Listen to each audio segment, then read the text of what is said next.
Welcome back to the Dungeon Master's Block, the place where we come to talk about the Dungeon Master, the most important person in the game, the only person capable of playing God, killing characters, and lowering the egos of all of the people at the table. I'm one of your hosts, DM Neal, aka Jote Moniac. Today we have two returning guests, Matthew Lillard and Bill Rehor of Beetle and Grimm. And today we're talking about leveling up published material. Coming up with ideas on how to take what WotC puts out and tailoring it to your table. The intro's short and sweet, so let's head to the meat. I'm starving. We ain't had nothing but maggoty bread for 3 stinking days. Why can't we have some meats? The flat meat's back on the menu, boys. Today we have one, and if God's willing, 2 of the masterminds behind Beetle and Grimm's Pandemonium Warehouse. And right now with me is Bill Rehor, and hopefully, like I said, with God's willing, Matthew Lillard will join us as well. But Bill, thanks for coming back on. Oh, absolutely. Thank you. I really appreciate the opportunity. Yeah. So today, we've already talked about it in the intro, but today we're going to be talking about leveling up published materials. And in my head, I was like, who could we talk to about such a topic? Oh, wait, the people doing it at the highest production level out there right now. Those are the people we should talk to. But before we do that, we did do the interview section, so we'll just jump straight to question number 2. Is there anything that you're currently working on, and of course with the joy of NDAs, that you can tell us about? Yes. So we timed this on purpose because we have a big exciting announcement.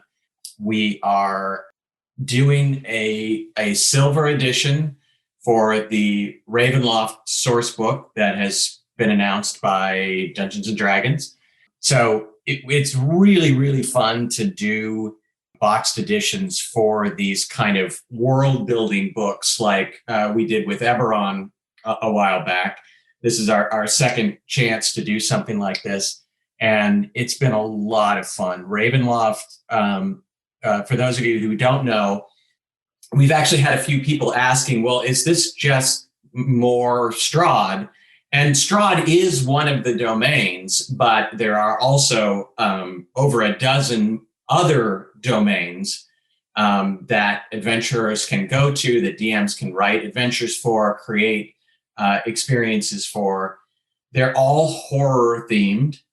And I say that word very carefully. Yes. They're horror themed. And which is really, really fun because they've done a fantastic job of focusing each domain in a very different way, in a different kind of horror.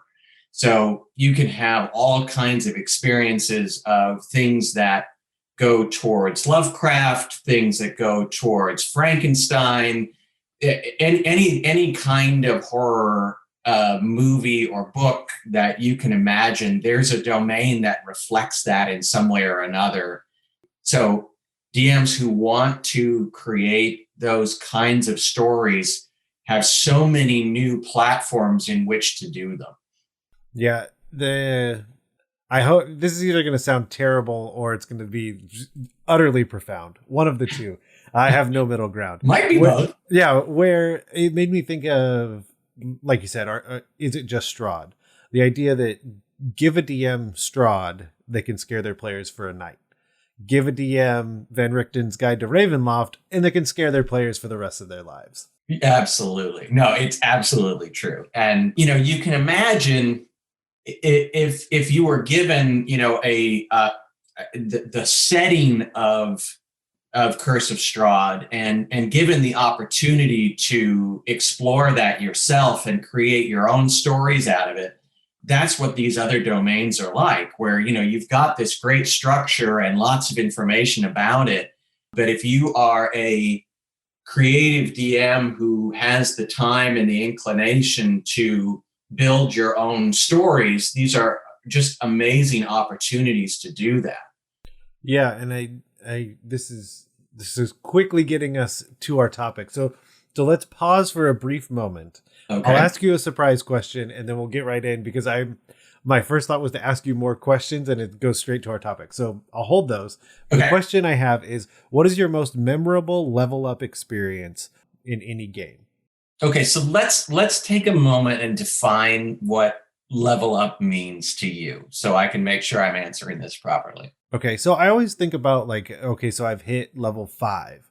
And so I think about that number because like as a wizard, now I'm going to cast Fireball, I'm going to cast Lightning Bolt, and also like some tables do it in what I consider more of a World of Warcraft method where it's just like da-da-da-da, I magically know these things mid-combat.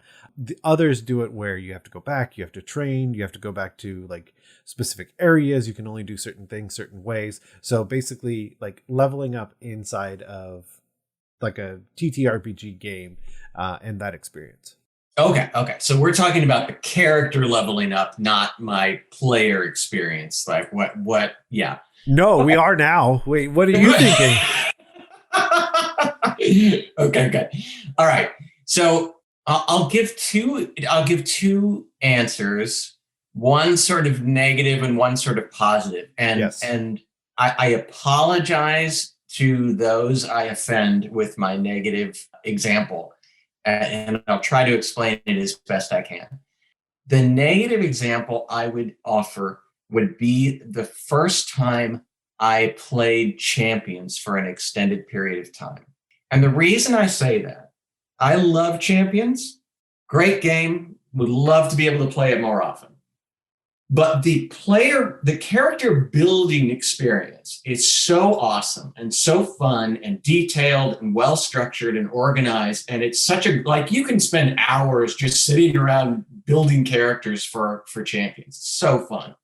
And then you play it and you get a chance to quote unquote level up and you realize there's really no mechanism for it. You add a point here or there. And like, I guess what I'm saying is, it made me aware that you have to be careful about sacrificing the fun of the game mechanic in the pursuit of a more realistic experience. Like the idea that you plateau for 3 adventures and then all of a sudden you quote unquote level up and everything changes is not realistic. And I get that, but it's fun. Yeah. Right. I found it unsatisfying to have that slow crawl kind of, well, assign a few points here and there kind of experience. Even though it makes more sense, when you level up and everything changes about your character, it is, as a game mechanic, it is intensely rewarding and really fun.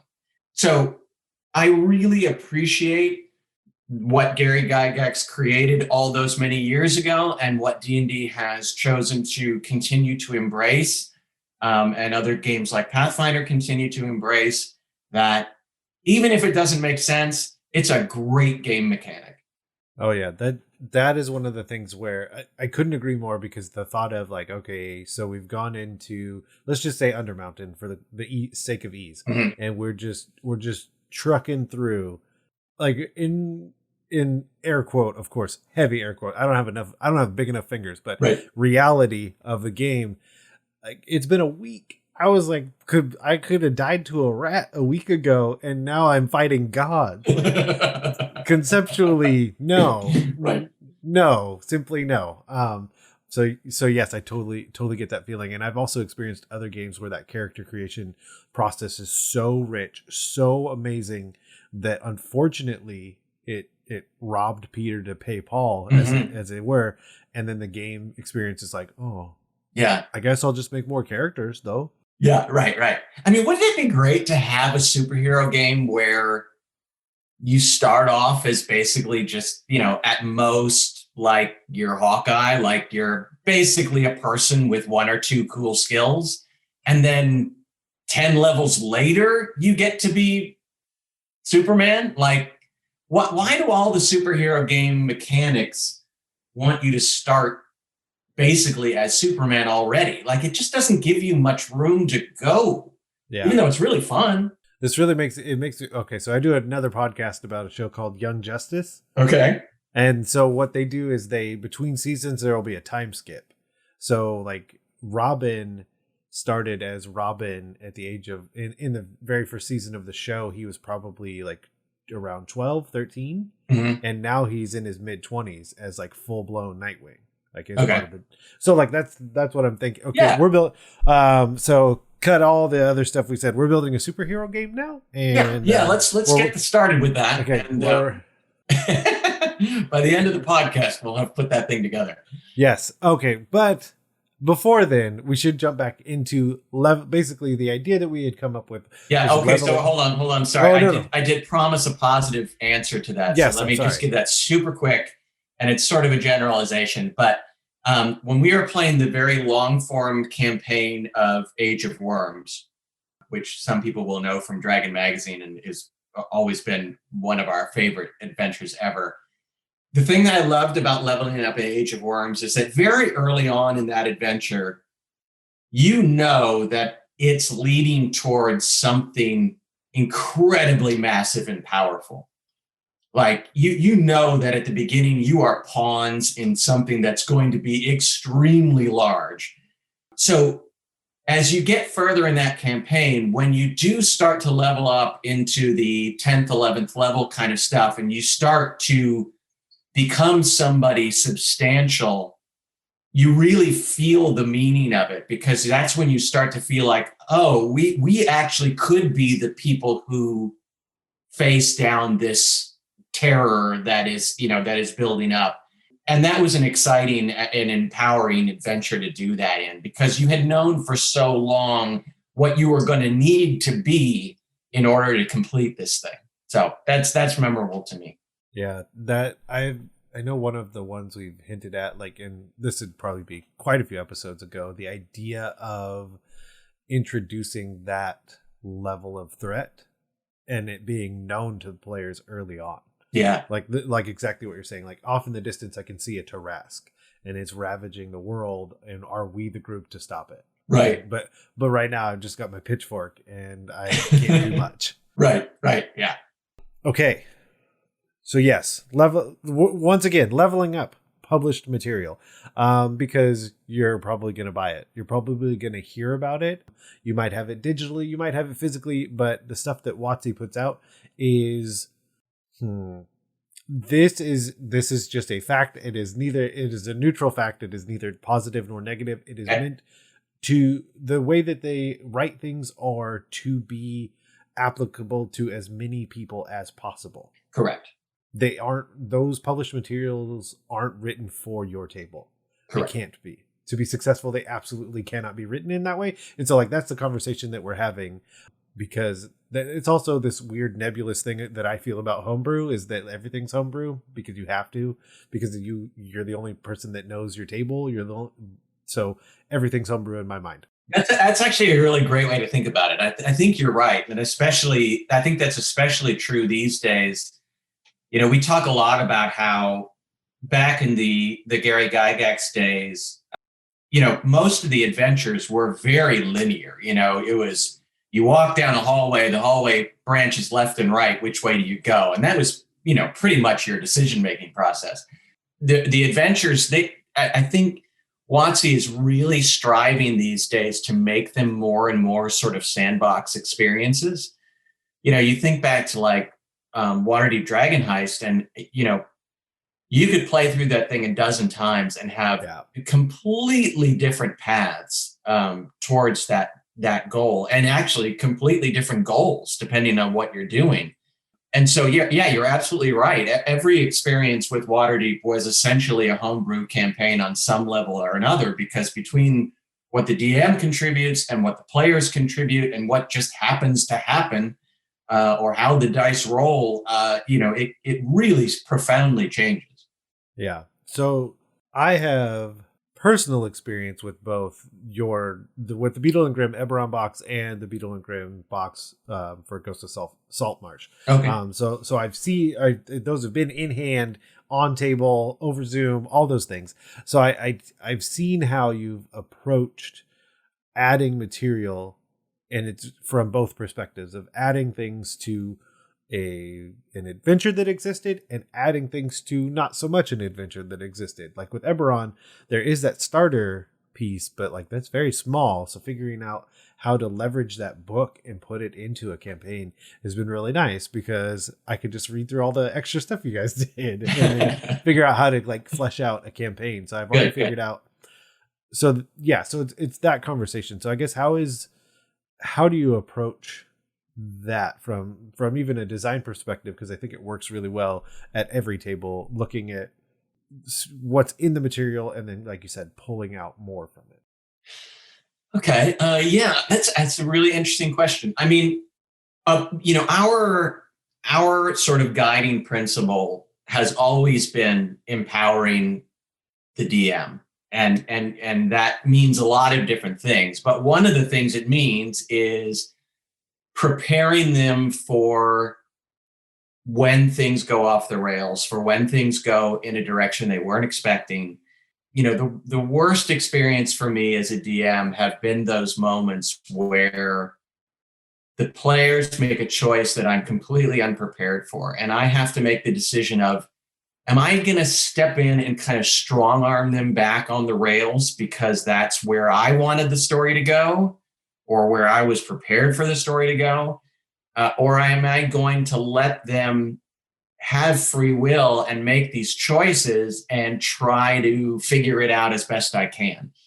So one of the things that we really try to do with our box sets is to prepare the DM in some ways for those eventualities where things don't go the way that they expect. And we do that in a couple of different ways. One way, for anybody who bought the Avernus box, there's a big section in the middle of Avernus where the players are basically just out in this wasteland. It's sort of this Mad Max kind of environment, and they can go any which way they want to.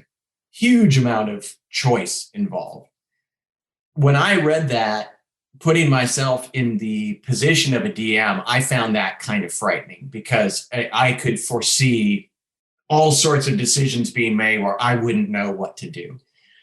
So we did a couple of things. The one thing we did was we created these, what we kind of refer to as color form maps, where we have this big blank map, and then we have all of these shapes of like lava flows and skull piles and craters and crevices and just all the kinds of things that you would find out in that environment, that are basically just kind of pull off reusable stickers that you can put down on that map.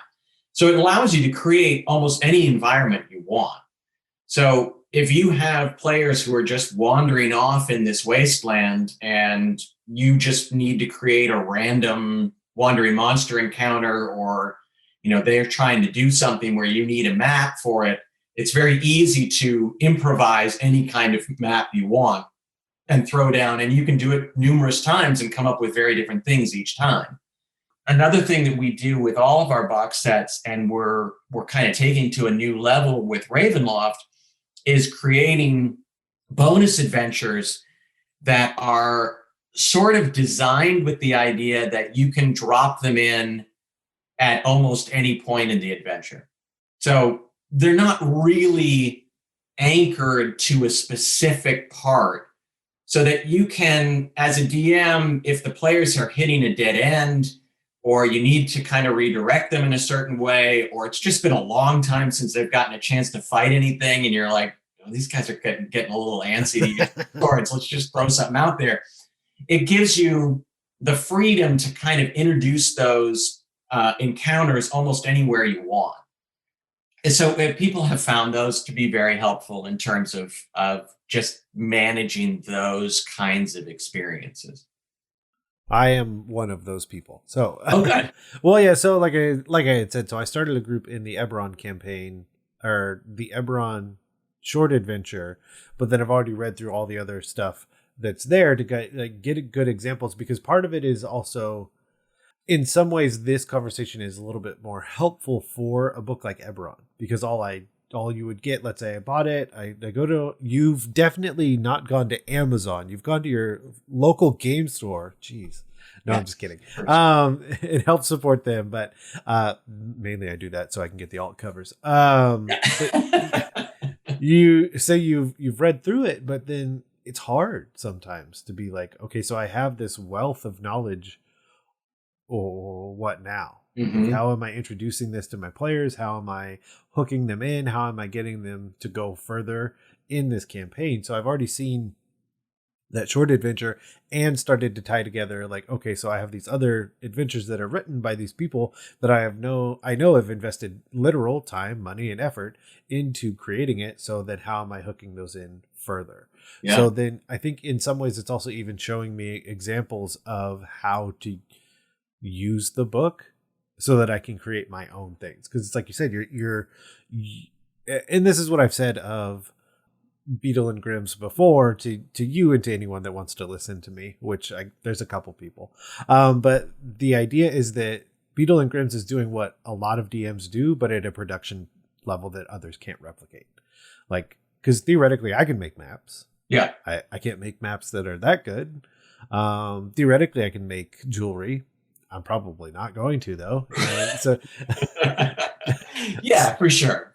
And listen, I have a very personal firsthand experience when it comes to Ravenloft, because I'm one of the people who bought the 3.5 Domains of Dread book. And I was so excited to use that book and run adventures in the Domains of Dread. But as a DM, without a huge amount of time or resources or experience with writing my own things, I just found it overwhelming and I never used it. Yeah. I love it. It's a great book. It's fun to read. I've got it on my shelf, but I've never used it. So when we started approaching this new version, this new Ravenloft book, I had that very much in the forefront of my mind of, how do we change that experience? How do we change this from a book that you buy and read and wish you could run into something that you can actually activate and use at your table? Yeah, and I mean, because I can see it and I know it, and people will know it by the time that this releases. So I guess so I know that there are 4 different short adventures for 4 different Domains of Dread. Like, did you just roll dice? You're like, I can't pick between my babies, and just roll dice, or how did you kind of come to the conclusion of which ones? Yeah, it was totally an inspiration thing where there were 4 of us who were going to write for it, and we just kind of said, look, let's just let it be the 4 places that we're most inspired to write for. I think that's really important when you're trying to create content, is you've got to let the content speak to you. And if a great idea comes to you, you don't want to be limited by, well, okay, but that's kind of, sort of similar to what somebody else did or what we did before, or you just want to be able to follow that inspiration. And fortunately, the 4 of us were kind of inspired in different ways, and we all chose something very quickly. And we ended up with 4 things that are super, super different. The one that my brother Charlie is writing is, I can't give too many details, but it's very Lovecraftian and just out there. Like, it is crazy. And it's crazy fun because it's something that I've never seen before in a D&D campaign, which is exactly what you want out of this box and this domain in this book, because it's giving you the opportunity to do some really crazy stuff. Yeah, and I think that's the biggest thing. I mean, surprise, you hit the nail on the head. Whether it's at Beetle and Grimm's or at your own table, you need to just write into what's already speaking to you. Yeah. Because one of the other ways to do it. So this is what I added to Saltmarsh. So in the campaign, basically they're going down river. They're going to fight Thousand Teeth, which is like this ancient crocodile that has way more legendary actions than they were expecting. They did not appreciate that, but they rolled a random encounter. And with everything that's going on in the campaign, so I have a mini that is this giant undead crab. Like literally, like the top piece comes off because you paint the inside, and it, like you can see through the top, and you see skeletons and treasure and stuff inside of it. Oh, that's fantastic. So the random thing that I rolled was 2 cultists. I was like, well, it's about to be 2 cultists summoning forth this thing, and those cultists are actually going to be the Sahuagin, which is leading more towards how the adventure plays out. So also I got to put this super awesome mini on the table. Right.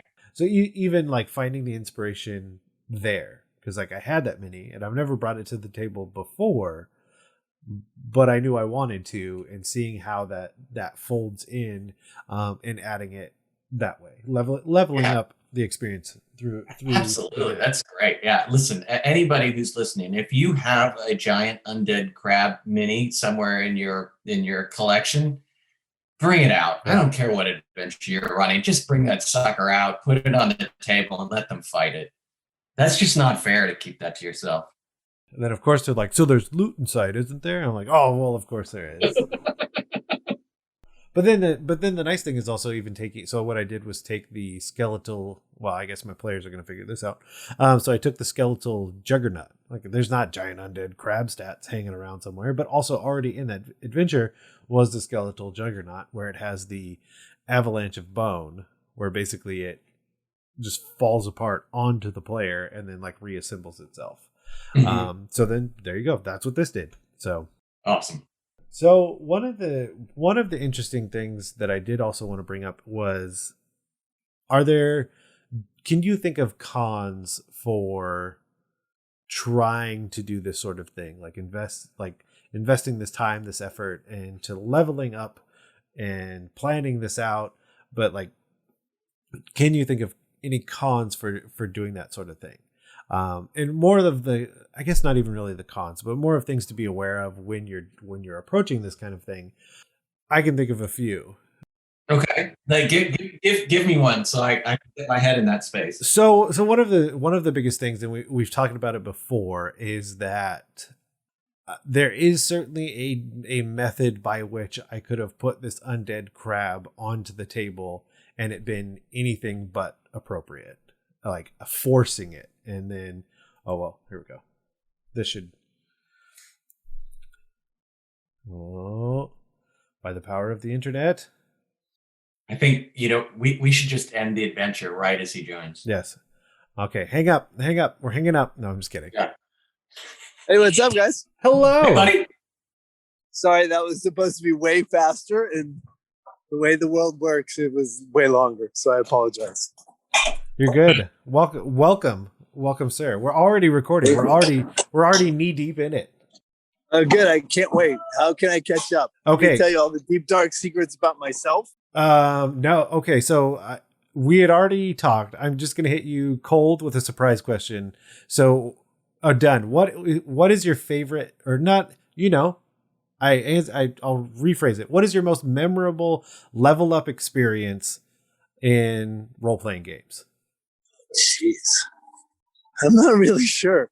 I'm not that smart. I don't have a good memory for that sort of thing. I will say this, that I played the character Beetle for years, and Beetle was obsessed with magic. He was a thief. He was a rogue obsessed with magic.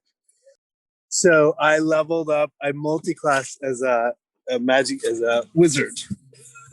And I think that's my memory. But it's not really a good story, but that's my story. That's pretty good stuff. I mean, I remember that too, that when you get to that point where you make a decision to multi-class, or like in 3rd edition, when you would choose like a prestige class. Yeah.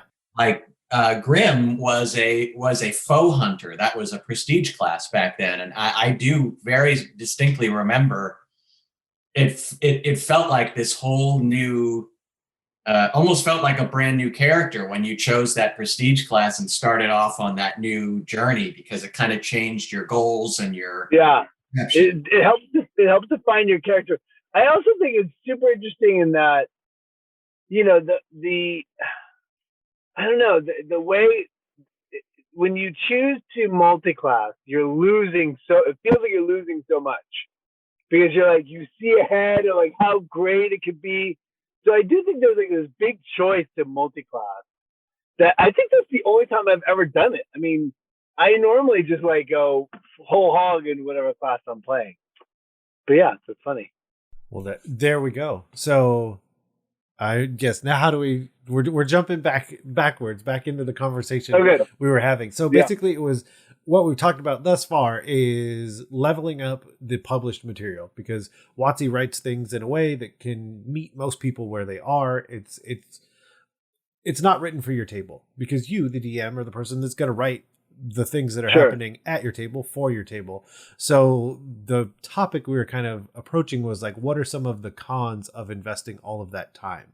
And one of the things that I had mentioned that I know comes up with a lot of DMs that we've interacted with over the years is that there's this feeling of, I guess the only way I can describe it is sadness of, I've invested all this time, all this effort in this thing, and they inevitably zag, and I was dead set that they were going to zig. And so I think that's one of the biggest cons to be aware of, because I don't think it's ever actually a con.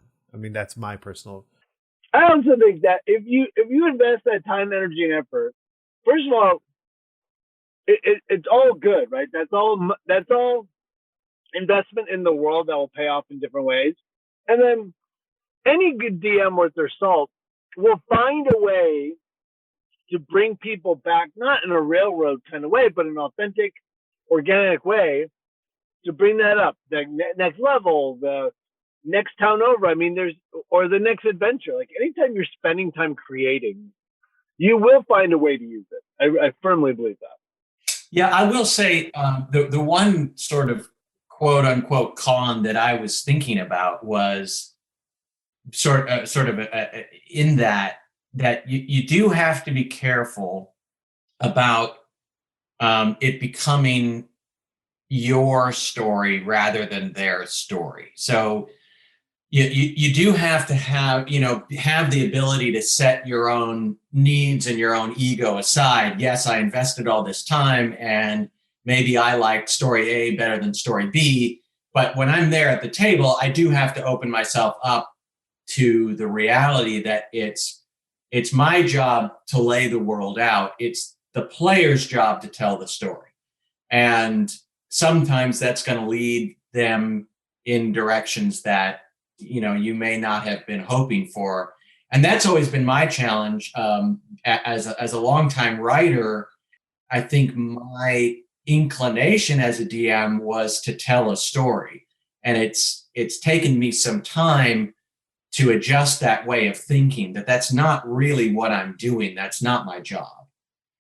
I think that's a good point. I do think that we're talking about cons. Sorry, I tried to make the con into a no. Well, and I hate the word con, because in a lot of ways it's almost caution more than con, because it is like, just be aware of these things. Yeah, it's a risk. You're going to be so bummed out when this happened. No, it's just. Yeah, I hate to be a company man, because obviously this is the business that we're in, but that's really the only big risk that I can think of off the top of my head that people should be aware of when they get into this sort of thing.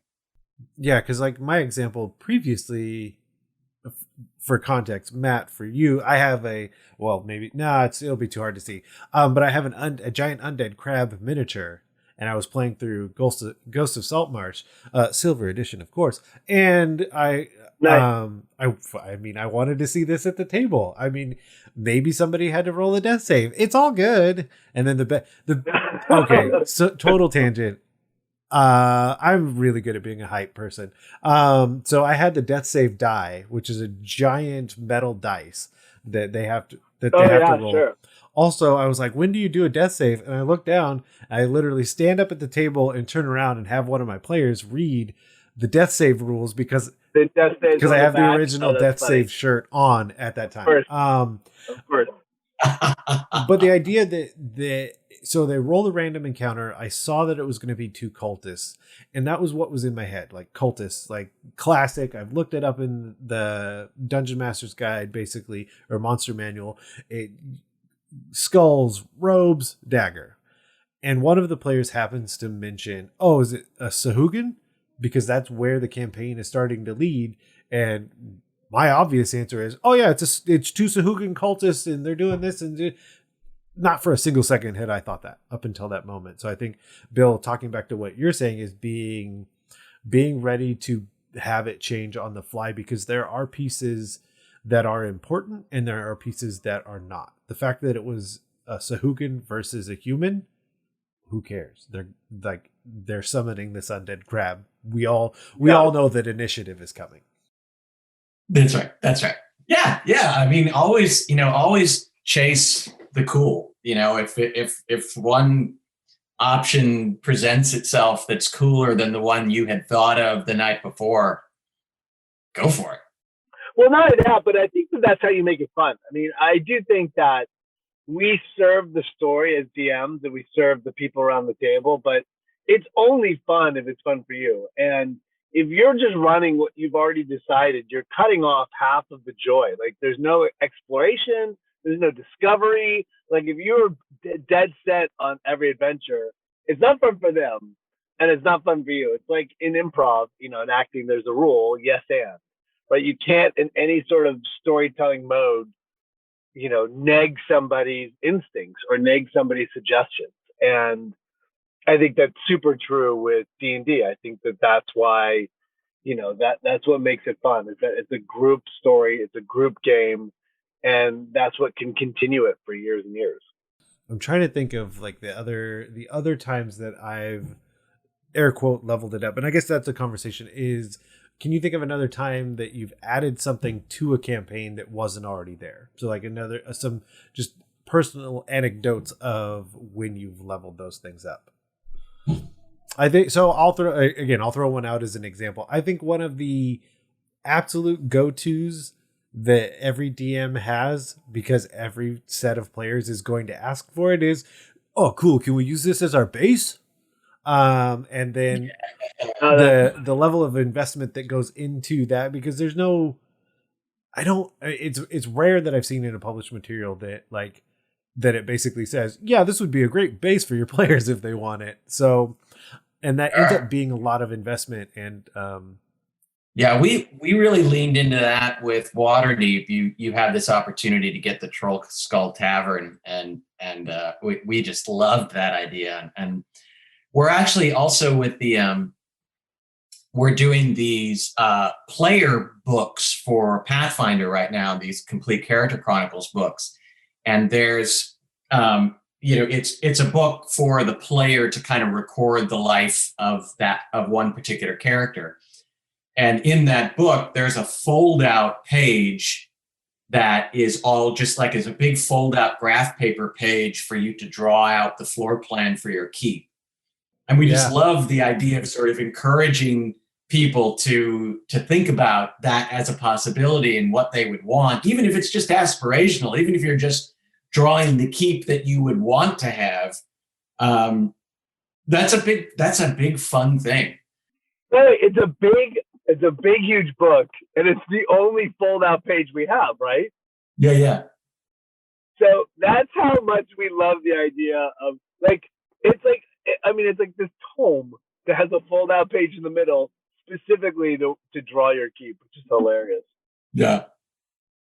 We did one of the things we did in our sort of our epic campaign where Bill played Grim and I played Beetle, is that we actually went out and bought and built a tavern called the Giant's Bane, and I still have the grid paper drawing of it with the rudimentary. Remember, on a computer program, I took rudimentary shapes and different colors. It's like old school Photoshop or something with circle, triangle, square. Exactly, it's exactly what it is. And where's the potion of healing hidden?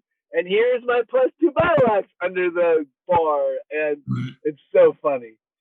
But I love that. I mean, I love the idea of spending time, energy, and effort into creating. Look, the more we give our players the opportunity to invest energy into the story, the better the story is going to be.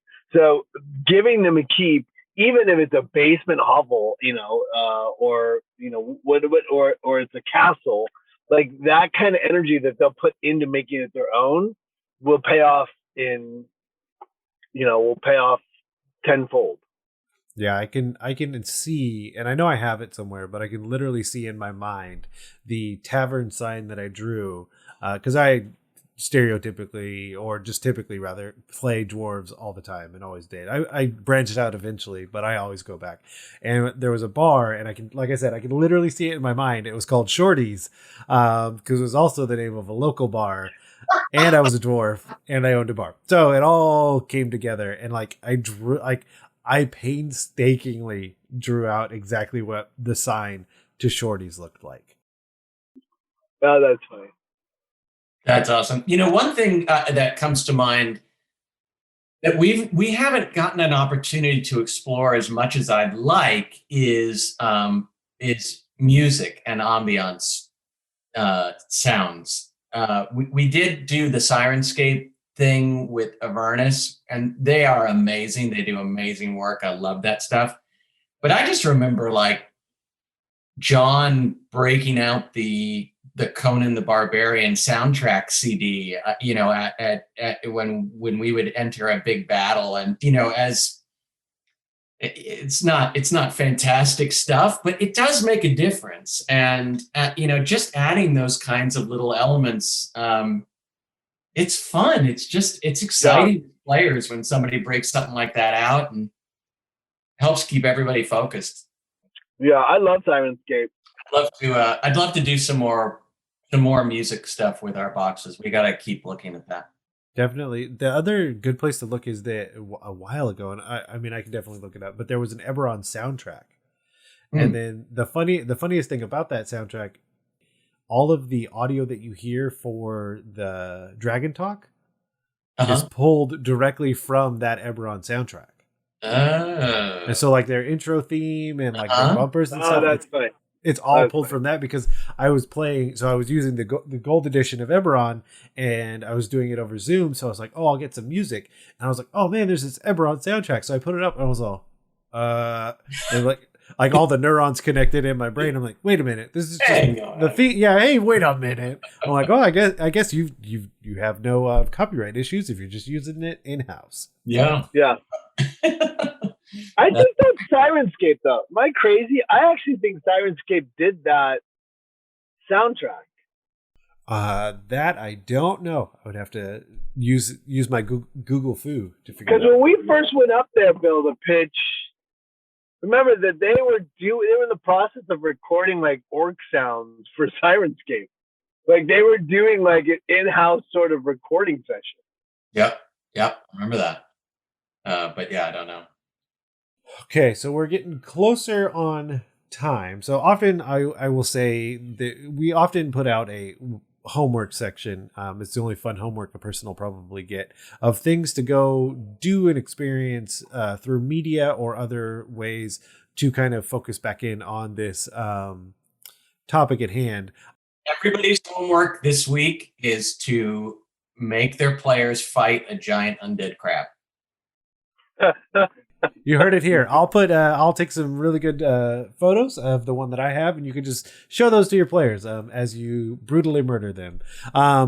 So I was just gonna say, to shamelessly plug both of you, you should definitely just check out what Beetle and Grimm's does, because that's what I did. So thank you very much. Yeah, please do everybody check out our new Ravenloft box. Pre-sales start on the 19th. So by the time you hear this, it will be up and available. And in the first week, I think, is it a week, Matt? Yeah, it's a week. The first week, we are giving free Ravenloft t-shirts to anybody who pre-orders the Ravenloft box. So go take a look at that. It's a very cool t-shirt. I don't have mine yet. I'm not sure why that is, but I'm sure I'll have it soon. I just felt like the immediate answer was, Bill, you know what you did. You know why you don't have it. Well, and the other thing, of course, is to go check out some of the other stuff that they have, be it the new stuff, be it the old stuff, because people stumbling into Dungeons and Dragons, or running a campaign and like always thinking in the back of their mind is, I would want to run Eberron. Then you can still go backwards to, as you and quote, the dim and distant past, and find other things there at Beetle and Grimm's. To check out. Yeah, we do have lots of boxes. We used to, our company is built on 1,000 boxes of platinum editions, and we've changed that. So we have lots of silvers, legendary straw editions back up. So lots of good stuff's happening. Yep. The other thing I would always suggest is like dig around for either articles or people on YouTube, or just kind of see what's trending in the DM's Guild area.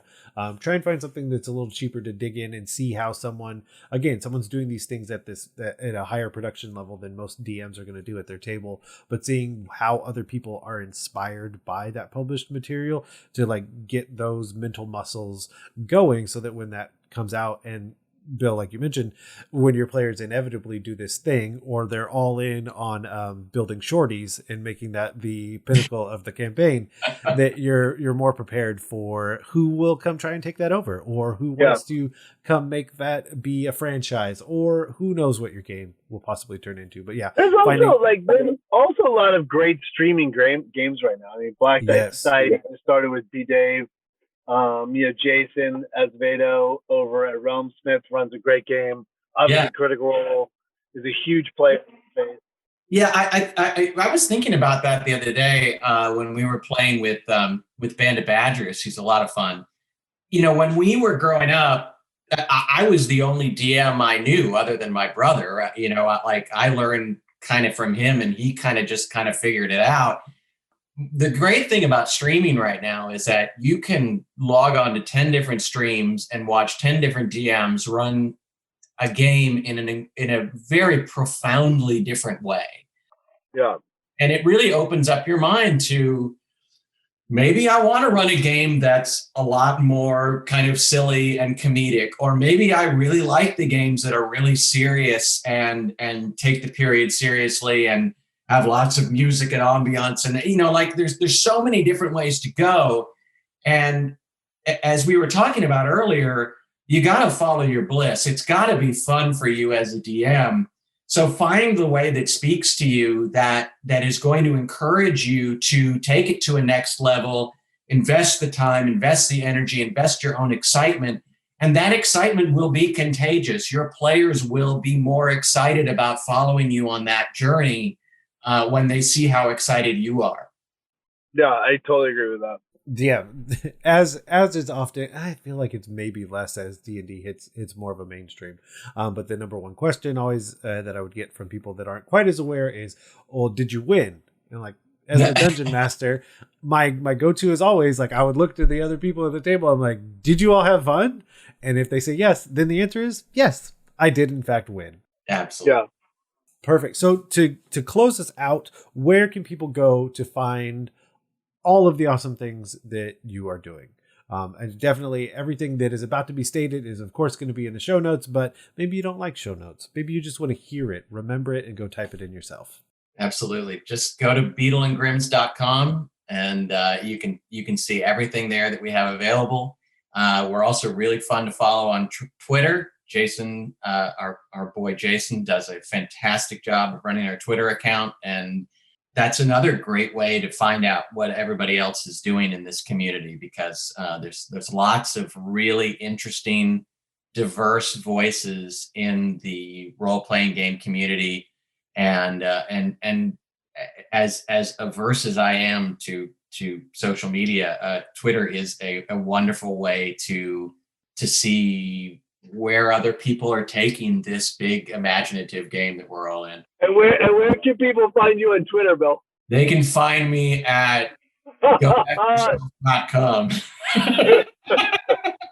Bill doesn't believe in the magic of Twitter. I am Matthew Lillard. You can find me at MatthewLillard.com. Not MatthewLillard.com, but Matthew Lillard on Twitter and on social. And then Beetle and Grimm's. And I'm currently on a show called Good Girls on NBC, which Bill loves just as much as he loves Twitter. I'm equally committed to both things. Oh, Very gosh. equally committed to both things.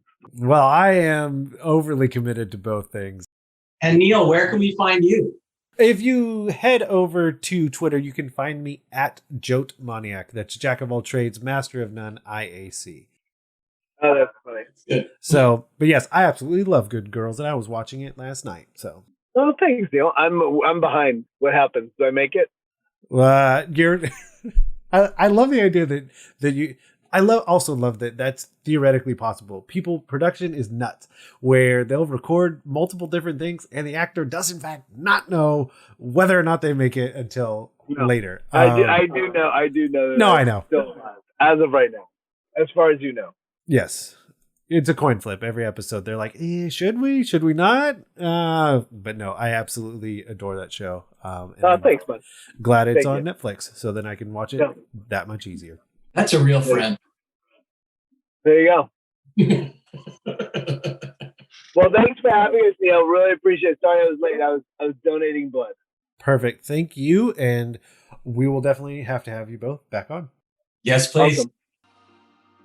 We just want to thank Bill and Matt for coming on and spending some time. If you want to get a hold of us and let us know how you've been leveling up your published material, you can always email us at dungeonmasterblock@gmail.com.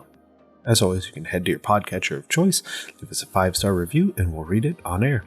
You can check out the show notes, where to follow us on social, and as always, we are a proud member of the Block Party Podcast Network, where you can check out all of our other amazing shows. And as always, thanks for listening to the Dungeon Master's Block, the place where we come to talk about the Dungeon Master, the most important person in the game, the only person capable of playing God, killing characters, and lowering the egos of all the other people at the table. I'm DM Neal. Good night, good luck, and keep on Dungeon Mastering.